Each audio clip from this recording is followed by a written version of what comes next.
धर्मदास वचन।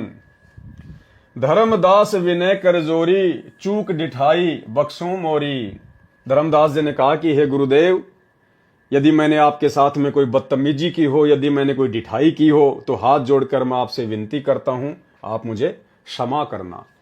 और भाइयों और बहनों, एक सच्चे नेक और अच्छे भगत में गुरुदेव ने यही लक्षण बताए हैं कि जब आपको सतगुरु मिल जाए, परमात्मा मिल जाए, और यदि आपने पहले किसी अन्य आत्मा को अपना गुरु धारण कर रखा था, तो दूसरे गुरु की शरण में जाने के बाद पहले वाले गुरु के साथ में आपने राग द्वेष ईर्ष्या, उसकी निंदा चुगली बिल्कुल भी नहीं करनी है।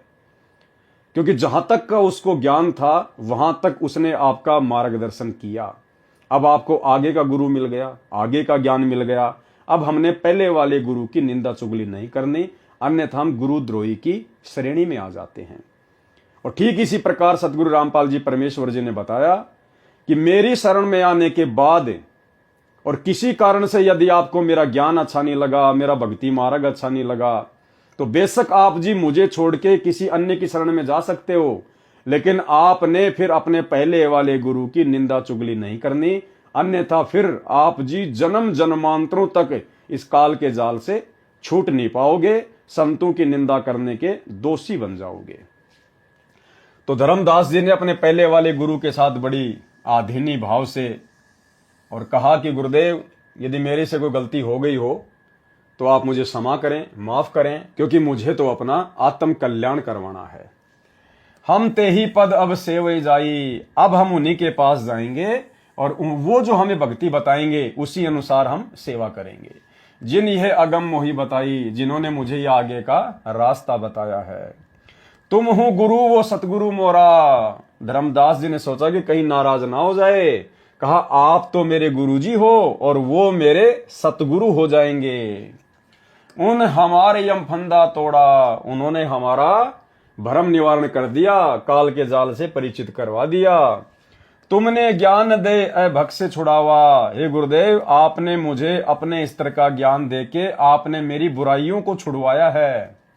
उन मोही अलख अगम्य लखावा, और उस संत ने मुझे आगे का मार्ग दिखाया है। अलख परमात्मा को दिखाया है, यानी मुझे आगे का रास्ता बताया है परमात्मा प्राप्ति का। धर्मदास तब करी प्रणामा। उसी समय धर्मदास जी अपने पहले वाले गुरु रूपदास जी को प्रणाम करके चल देते हैं। बांधवगढ़ पहुंचे निज धामा, और अपने घर वापस बांधवगढ़ आ गए। कैतिक दिन यही भाती गए हूं। बहुत सारे दिन ऐसे ही बीत गए धर्मदास जी के। धर्मदास मन चिंत्या भय हूं, और धर्मदास हमेशा चिंतित से रहने लगे। कैतिक दिवस ये विधि बीता, धर्मदास चित बाडी प्रीता। धर्मदास मन माही विचारा, प्रभु आवे करूं भंडारा।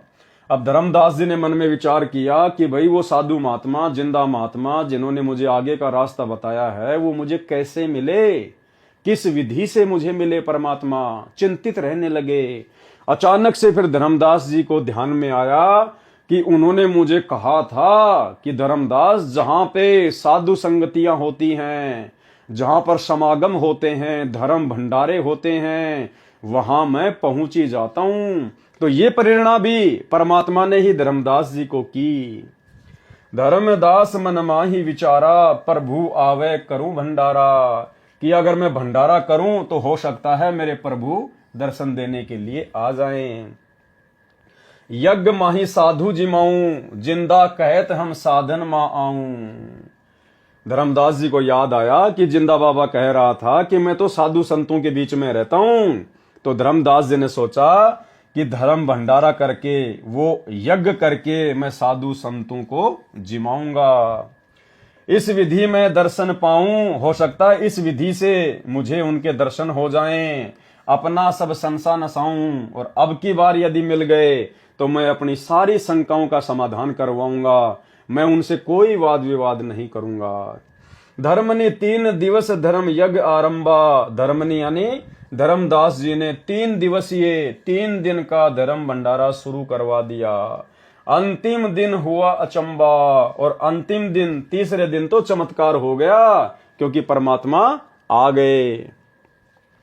जिंदा रूप धरी प्रभु आए। वो कबीर परमात्मा सतगुरु रामपाल जी भगवान जिंदा महात्मा का रूप धारण करके वहां आ गए।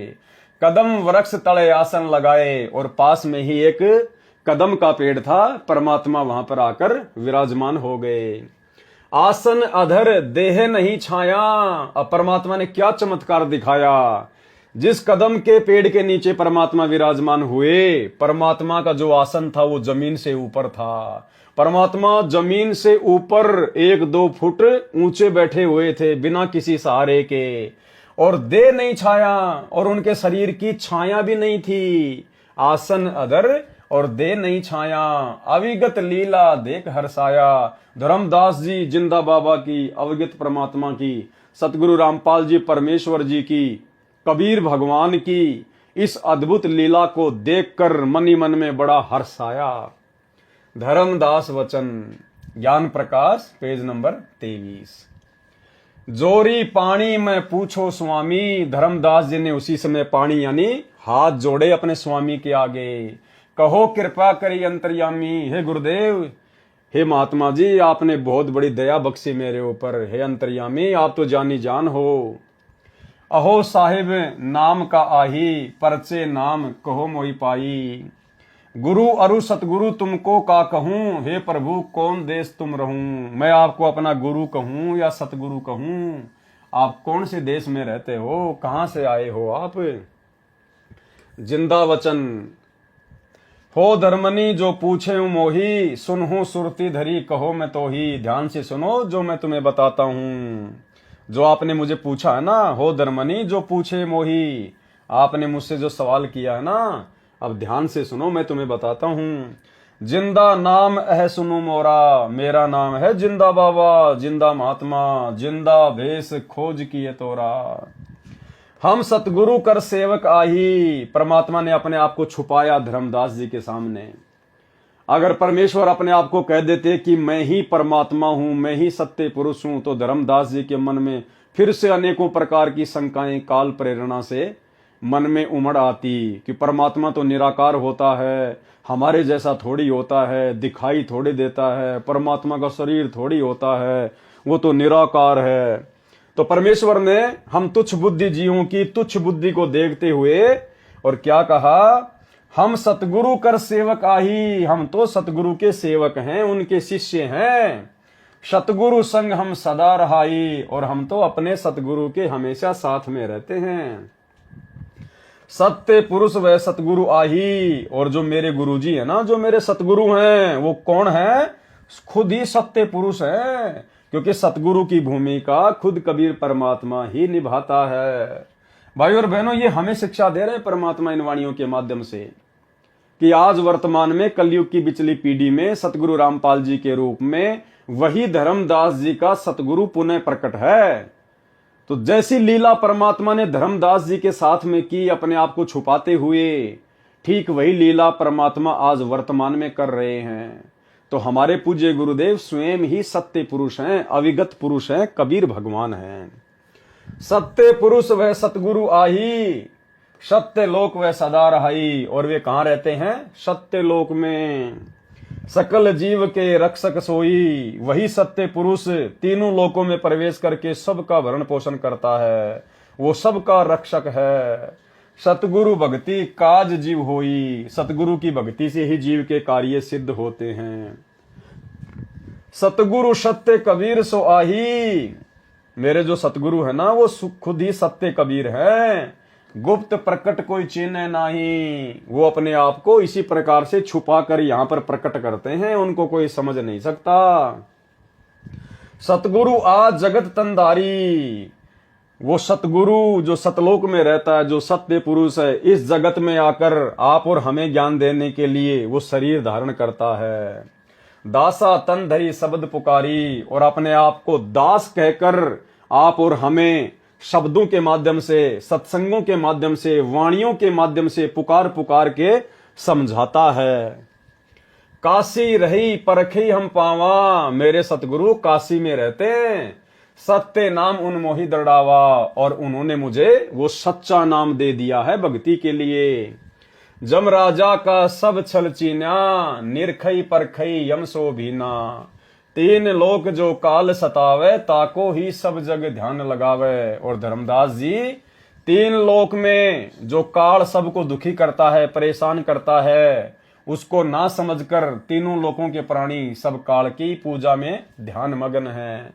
ब्रह्मदेव जाकू वेद बखाने, जो वेद हैं वो उसको ब्रह्म के नाम से पुकारते हैं।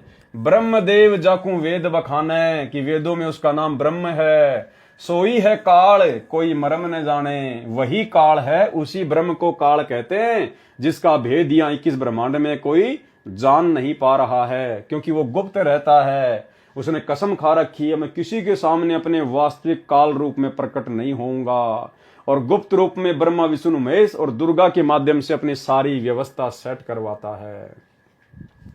तिनके सूत आहित्र देवा, तिनके यानी उस ब्रह्म के सूत यानी पुत्र, ये तीनों देवता हैं। तिन्ह के सूत आहित्र देवा, सब जग करे उनकी सेवा। और ये पूरा जगत उसी काल के तीनों पुत्रों की भक्ति करता है, सेवा करता है। परमेश्वर ने गीता जी में बताया, गीता जी अध्याय नंबर 7 श्लोक नंबर 12 से 15 में, कि ये प्राणी समुदाय मुझ ब्रह्म को ना पहचान कर तीनों गुणों की भक्ति में लगा हुआ है, इन्हीं को परमात्मा मान के इनकी पूजा करता है। और इस ब्रह्म ने, इस काल ने ब्रह्मा विष्णु महेश की तीनों गुणों की पूजा करने वालों को 4 गालियां दी है। आसुर स्वभाव को धारण किए हुए मनुष्यों में मूढ़, मूर्ख, नीच कर्म करने वाले कहते हैं मुझे भी नहीं बजते, मेरी भी पूजा नहीं करते। कौन कहता है? काल। त्रिगुण जाल ये जग फंदाना, इन तीनों देवताओं के माध्यम से, रजगुण ब्रह्मा, सतगुण विष्णु, तमोगुण शिव जी के माध्यम से इस काल ने पूरे जगत को अपने फंदे में फंसा रखा है। त्रिगुण जाल ये जग फंदाना, जाने न अविचल पुरुष पुराना। उस अविचल परमात्मा को जो सतलोक में है, स्थिर है, जो कभी विनाश में नहीं आता, उसको कोई नहीं जानता। जाकी ई जग भक्ति कराई, अंत काल जीव को सो धरी खाई। जिसकी ये संसार भक्ति कर रहा है, अंत काल में वही उसको खाता है। सबे जीव सत्य पुरुष के आही, यम दे धोखा फांसा ताही। ये सारे के सारे जीव सत्य पुरुष के वहां से आए हैं, सतलोक से। यम दे धोखा फांसा ताही, और अब यम ने इन सबको धोखा दे दिया। प्रथम भय असुर यमराई, बहुत कष्ट जीवन कहलाई। और ये काल क्या करता है? ये छलबल करता है। सबसे पहले जैसे इसने रावण को राक्षस बनाकर पेश कर दिया, प्रथम ही भय असुर यमराई, बहुत कष्ट जीवन कहलाई। दूसरी कला काल पुनिधारा, दोबारा से उसी काल में अपनी दूसरी चाल चली, धरी अवतार असुर संगारा। और श्री राम रूप में फिर खुद ही उनका संहार करता है, श्री कृष्ण रूप में खुद ही फिर उनका संहार करता है। जीवन बहुविधि कीन पुकारा, रक्षा कारण बहु करे पुकारा। जीव जाने ये धनी हमारा। और ये आम जो प्राणी होते हैं, आप और हमारे जैसे, ये बेचारे उसके धोखे को समझ नहीं पाते। एक तरफ तो वो राक्षस पैदा कर देता है और पूरे जगत में हाहाकार मचवा देता है, फिर हम जीव जो है उसकी पुकार करते हैं, हे भगवान हमारी रक्षा करो, हे भगवान हमें बचाओ, हे सुखदाई परमात्मा तुम कहां हो। फिर वो काल दूसरी चाल क्या चलेगा, फिर खुद ही यहां पर अवतार भेज देगा, उन राक्षसों का संहार करवा देगा। और फिर ये भोली आत्माएं उन अवतारों को भगवान मानकर उनके पीछे लग जाती हैं, और अंत में फिर काल उन अवतारों के माध्यम से उन आत्माओं को अपने जाल में फंसा लेता है। तो ये काल इस प्रकार से यहां पर जीवों को धोखा देता है। जीव बहुविधि कीन पुकारा, रक्षा कारण बहु करे पुकारा। जीव जाने ये धनी हमारा। राम को, श्री कृष्ण को, इन अवतारों को जब ये रावण को मार देते हैं, कंस को मार देते हैं, तो हम जो जीव हैं 21 ब्रह्मांड में, हम सोचते हैं कि ये हमारा धनी है, ये हमारा भगवान है। जीव जाने ये धनी हमारा, देव विश्वास पुनि धरे अवतारा। और ये काल हमारे साथ में फिर धोखा करता है, उन अवतारों को भेजकर हमें विश्वास में ले लेता है कि भाई ये तो पक्का परमात्मा है। प्रभुता देखी कीन विश्वासा, वो राम कृष्ण की वो प्रभुता देखकर, उनके चमत्कार देखकर, और फिर हम विश्वास कर बैठते हैं। अंत काल पुनि करे निराशा। और अंत में फिर उन अवतारों को भगवान मानने के कारण भी हम काल के मुंह में रह जाते हैं, जिस कारण से अंत में भी फिर हमें निराश ही होना पड़ता है। अंत काल पुनि करे निराशा, ये तो इस काल का षड्यंत्र है यहाँ का। ज्ञान प्रकाश पेज नंबर 24। काले भेष दयाल बनावा, ये काल ही दयाल का भेष बना के और जीवों को ठगता है। दयाल का भेष कैसे बनाता है? जैसे अनजाने में जीव आत्माएं इन अवतारों को दयाल मान लेती है, भगवान मान लेती है, राम को, श्री कृष्ण को, अन्य अवतारों को। तो परमात्मा कहते हैं वो काल ही इन दयालुओं का भेष बना के आता है। दया दरड़ाई पुनि घात करावा, और थोड़ी सी दया धर्म उनके माध्यम से दिखवा कर और फिर पीछे से घात करता है, अर्थात मरने के बाद अपने ही मुंह में ले लेता है। द्वापर देखूं कृष्ण की रीति, परमात्मा कहते हैं कि द्वापर युग में देख लो किस प्रकार से इसने श्री कृष्ण जी को भेजा। धर्मनी परखूं नीति अनीति, अब धर्मदास जी उस काल की नीति और अनीति को, कर्म और कुकर्म को आप खुद ही देख लो। अर्थात पहले तो उसने कंस को भेज दिया, कंस ने दुनिया को दुखी कर दिया, त्राहिमाम मच गया। लोगों ने प्रार्थना की, हे भगवान हमारी रक्षा करो। फिर काल ने जीवों को अपने विश्वास में लेने के लिए विष्णु को प्रेरणा कर दी और श्री कृष्ण रूप में भेज दिया। और लोगों ने सोचा कि ओह ये तो भगवान है, ये तो परमात्मा है, ये तो दीन दयाल है। फिर सारी दुनिया श्री कृष्ण के पीछे जा लगी और अंत में कृष्ण की भक्ति करते करते फिर उसी काल के मुंह में जा बैठी।